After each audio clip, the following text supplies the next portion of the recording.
Boy, oh boy, we got some fire flame today. Let me tell you what, friends and family, we got some things that are going to trip your triggers and get your gears turning. So without any further hesitation or delay, let's get into that clip number one, baby.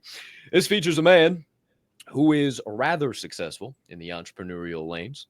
He does a little bit of this, does a little bit of that, everything in between. And here recently, he's been getting more and more in the podcast game, more and more on the guest appearance game, and been sharing some pretty damn good perspective bombs. If you've been on the reels, you've probably been seeing his face more and more often. He is the legendary Dan Martell. And here this morning, he is to share some perspective on fitness and wealth. Richer after you get fitter? If you get your fitness in check, your wealth will get in check. The mindset, skill set, focus of getting absolutely shredded and jacked translates to the same success principles of being really rich. Delayed gratification, be willing to do hard things for long periods of time, stay with problems longer than most people are willing to stay with them. So if you can actually get results in the gym, that skill set gets you rich. Bro, I'm telling you. I got to tell you, Swirl One, I disagree. Oh, let's hear it. I say it's bullshit.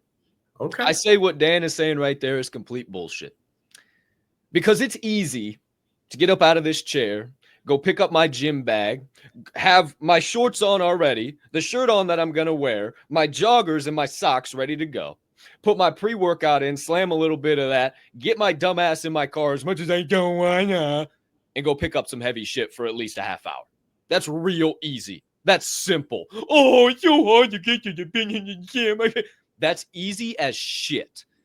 Becoming rich, wealthy, building something of value is one of the hardest things you'll ever do in your life. Don't for a half a second dare compare becoming successful to building a body.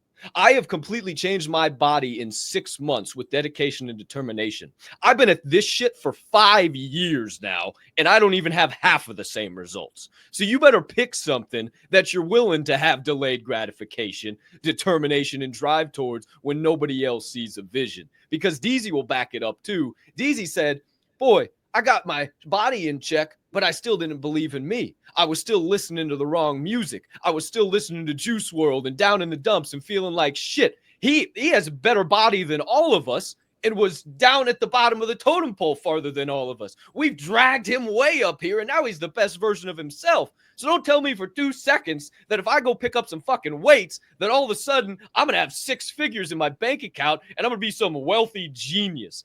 I could not more empirically and categorically disagree. Maybe the perspective of delayed gratification, but boy, oh boy, it's a lot different trying to become wealthy than lacing up your gym shoes and go picking up some heavy shit and putting it down. And that's a fair perspective. I like it. I'll tell you, I don't think it's not necessarily how jacked you get. I like that he used that. Hey, if you get absolutely shredded and jacked, yes.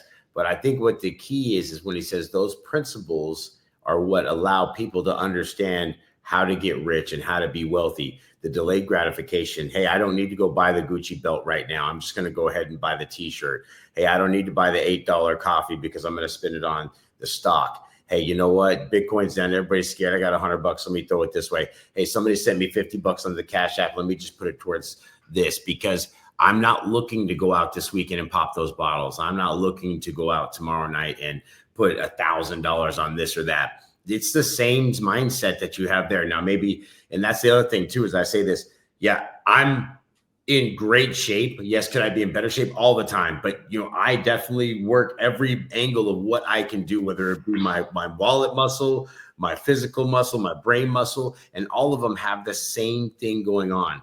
The everyday consistency to these 5 things you just talked about, being self-motivated, calling it how I see it, having a builder mindset, having my experiences over any excuses. I would rather have experiences. Why you see me go everywhere in the world instead of saying, oh, you know what, I got this big bank account. If I didn't go do all the different things, you know how much more money I'd have? It'd be crazy. Back, you know, you talk about the buck stops in their lives. That's the thing about people right now is you have to understand people will always pass the buck. I'm not afraid to say, hey, it ends and stops here. I've said it the other day. Hey, there's so many things that depend on me, not just GACC, not just Capp, not just DZ, but my own family, myself, my daughter, so many different other people. that, you know what, that consistency, that delayed gratification, if I was all about self, let me tell you something, man, all these people would be let down. I have to spread myself out and still try to make sure that I keep this 4 or 5 things great. It's never easy to be someone looking for the right people. And it's never easy to be the right person for someone else when you're still taking care of your 4 or 5 things. So it's about making sure you get up and get excited about your life every day and help to bring everybody around you. Pick out those people with you and take them along your journey. Boy, I hope everybody going to the gym this morning tuned into Forge and Fuel. Because think about that, Swirl One. It's easy for guys like me and you to take your quote, right? But do they know that? And to go back to a clip, when we first came back on YouTube, for crying out loud, 99% of people go to the gym to justify their life, to then go eat the ho-ho, to then go have Kentucky Fried Chicken, to then go pop the bottles and fuck off all weekend. So again, like, I love your perspective. I'm totally agree with your side of the coin 100%. That's very true, all that stuff. But most of the people are 99%ers. And just because you go to the gym and get a good body isn't going to turn you into a 1%er. You know what most of them go to the gym for? Opposite sex. Yeah, bingo. I promise you. It's not has nothing to do with those things you're talking about. They're looking for a boyfriend or a girlfriend of the opposite sex, and they think they can find them in the gym because if they get jacked, that person is going to magically show up. But it's not just this. It's this. It's you don't. And you know what? As we're on this topic, you don't want to find men. You don't find a wife in the gym. They're fucking, there's a reason why they're in the gym, and it's probably because their mental is so fucking broken. They can't just trust me, friends. I've been in the gym for the last 6 months, putting in work in a couple of areas. Let's just put it that way.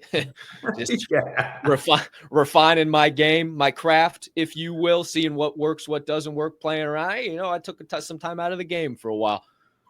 Boy, oh boy, it is fun fishing right now. Who's no? It is fun fishing. However, there's your perspective on fitness and wealth. That's why this show's so good. Sometimes you get a little heads, sometimes you get a little tails.